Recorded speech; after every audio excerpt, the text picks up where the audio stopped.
Olá! 21 de abril é dia de Tiradentes, ou melhor, de Joaquim José da Silva Xavier, como era o seu nome.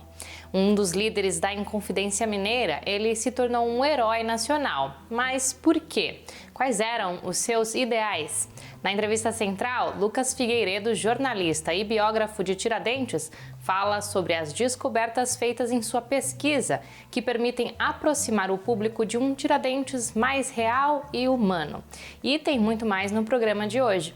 Eu sou Pamela Oliveira e o Central do Brasil começa agora. Central do Brasil.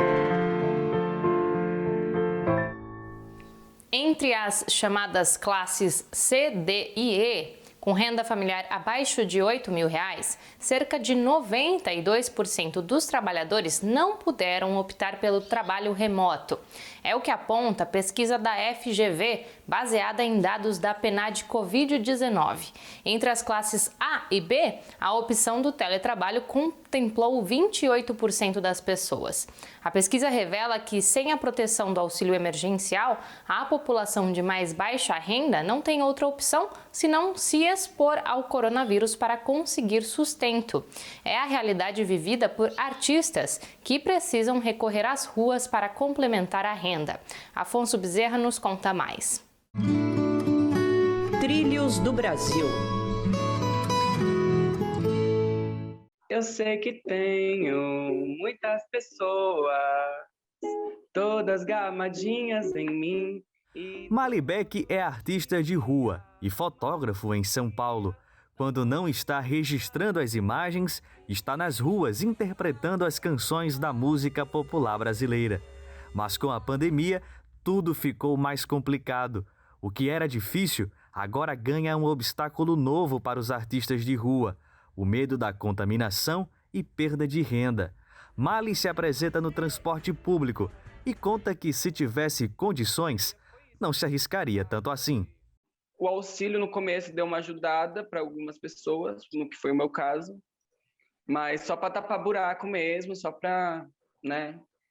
E até queria conseguir ficar em casa, não priorizar minha saúde, priorizar meu cuidado, mas a gente tem que ir para a labuta. Atualmente não tô atuando, tenho sangrado, dores reais. Ao mesmo tempo que quero R$1.000, trampando no metrô, do Carrão até o Brás. Um cenário similar ao de Pétala Odara, a artista pernambucana que foi para São Paulo em busca de uma vaga no reality show. Não conseguiu e adotou a rua como seu principal palco.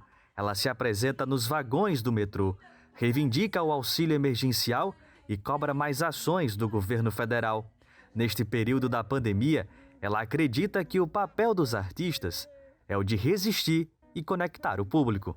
Quando a gente está bem e tenta transmitir, tirar sorrisos, eles se conectam. Mas quando a gente vai lá com essa insatisfação, com tudo isso que a gente tem, diante dessa situação que estamos vivendo, eles não dão muita atenção. Porque eles também estão na mesma que nós, entendeu? E é fazendo da rua o seu grande palco que esse grupo resiste, em nome da arte. Tem que lutar, não se abater, só se entregar a quem te merecer. Não estou dando e nem vendendo, é como o ditado diz, o meu conselho é pra te ver feliz. Bolsonaro sofreu mais uma derrota na justiça em seu projeto armamentista. Esta semana, o TRF3 rejeitou o recurso apresentado pelo governo federal que pedia a revisão da anulação de um ato administrativo pró-armas. A portaria de Bolsonaro aumentava o limite de compra de munições para quem possui arma de fogo registrada. Outros trechos do decreto, que amplia o acesso a armas e munições, também foram anulados pela Justiça este ano. Os detalhes estão na reportagem de Nayata Wani. Nacional. Mesmo com a tentativa de Jair Bolsonaro em avançar na flexibilização do armamento, a ministra Rosa Weber suspendeu os textos editados pelo presidente em fevereiro, anulando, por exemplo, trechos que aumentavam de 2 para 6 o limite de armas de fogo que o cidadão comum pode adquirir. Para a deputada federal do Cidadania, Elisiane Gama, é importante deter essa política armamentista de Bolsonaro. É absolutamente irresponsável promover um derrame de armas como proposto pelo governo na sociedade brasileira. O resultado disso, infelizmente, será um país mais violento e com mais inocentes morrendo. O cidadão comum não sabe usar arma, o bandido sabe. Entre os trechos que estão em vigor está a autorização de militares a comprarem 5.000 cartuchos e a permissão de coleção de armas semiautomáticas. Além disso, fica permitido a posse para diversas categorias, como guardas municipais, integrantes das Forças Armadas e policiais distritais. Carolina Ricardo, do Instituto Sou da Paz, aponta que essas políticas armamentistas são uma das únicas prioridades do governo.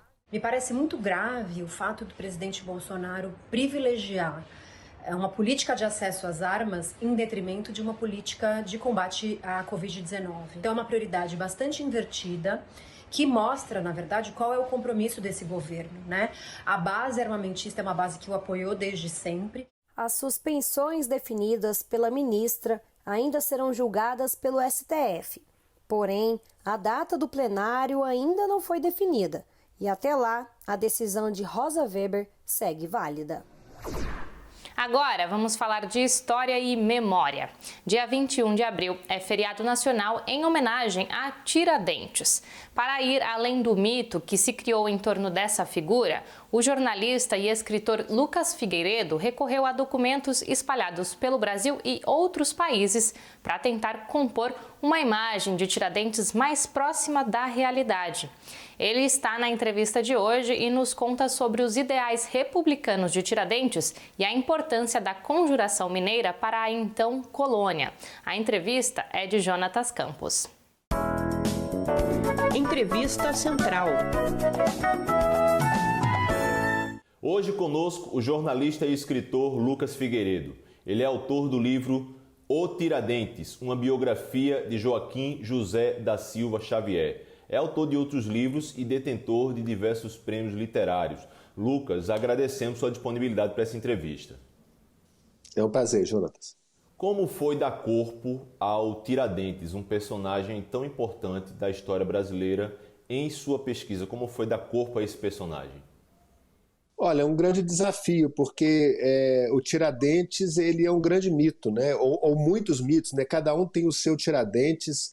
Quase todos não chegam nem próximos ao que foi o personagem, ao Joaquim José real, né? Então, a pesquisa em cima de fatos, documentos da época, documentos que estavam espalhados no Brasil e em vários países da Europa e dos Estados Unidos, uma pesquisa difícil porque você tem que deixar de lado todos os mitos e entrar no personagem real, que é sempre muito mais fascinante que os mitos, eu acho.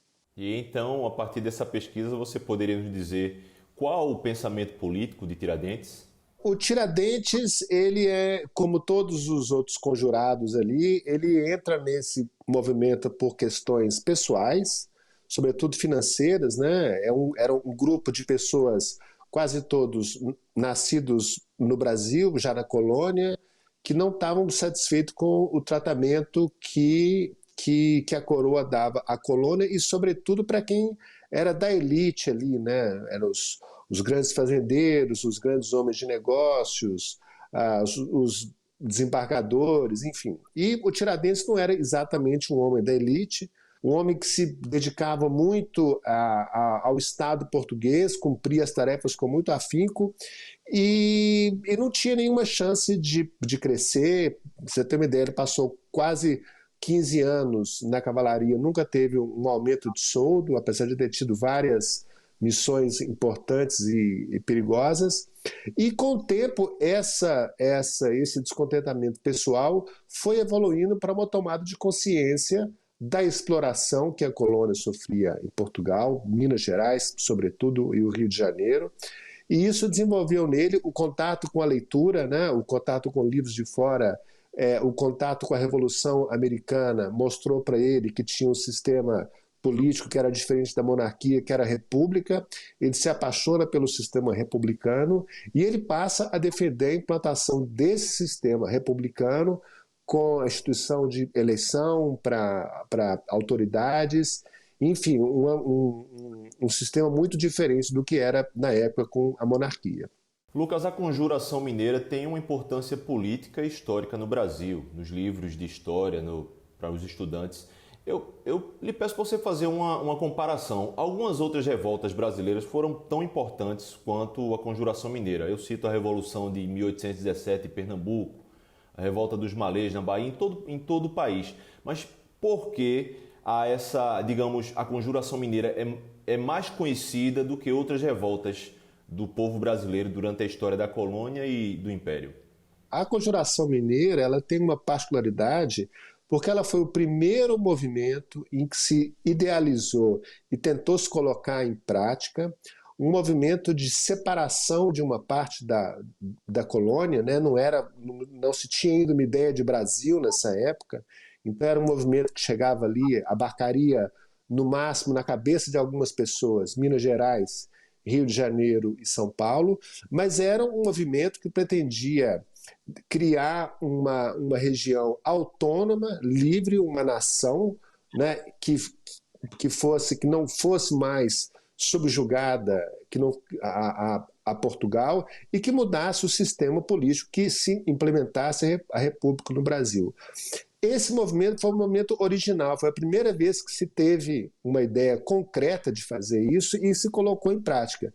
Não passaram nem perto de obter êxito, mas eles ficaram com a primazia de uma ideia que frutificou, que depois se espalhou para vários cantos da colônia e acabou tendo sucesso mais tarde. Essa semana comemoramos o Dia Nacional do Livro. E você é escritor de outras obras, e eu lhe pergunto qual a importância do livro, inclusive nessa conjuntura política brasileira.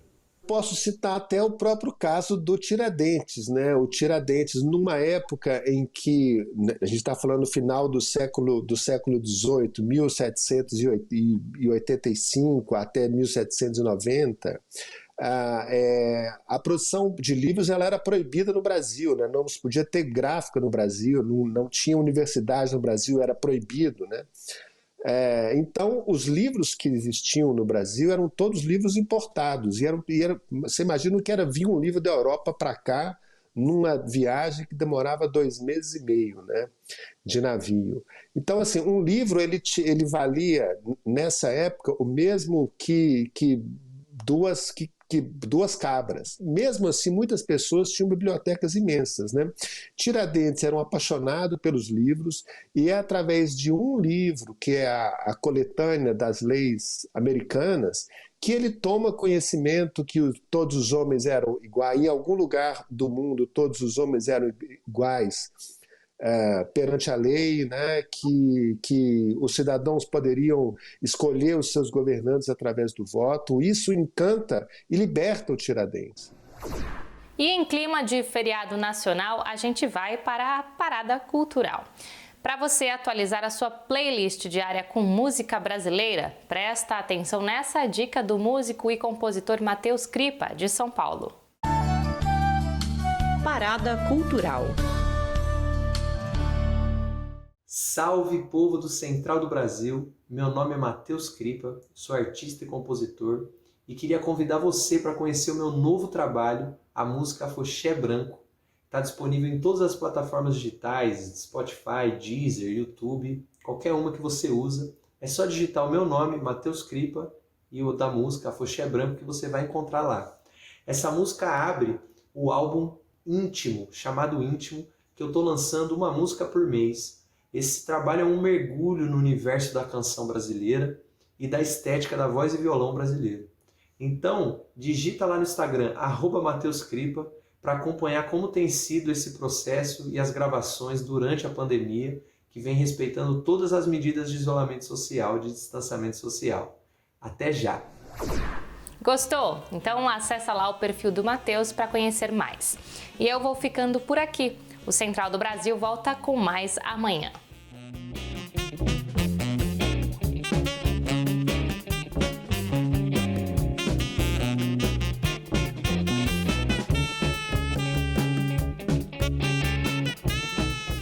Central do Brasil, a rede de comunicação dos movimentos populares.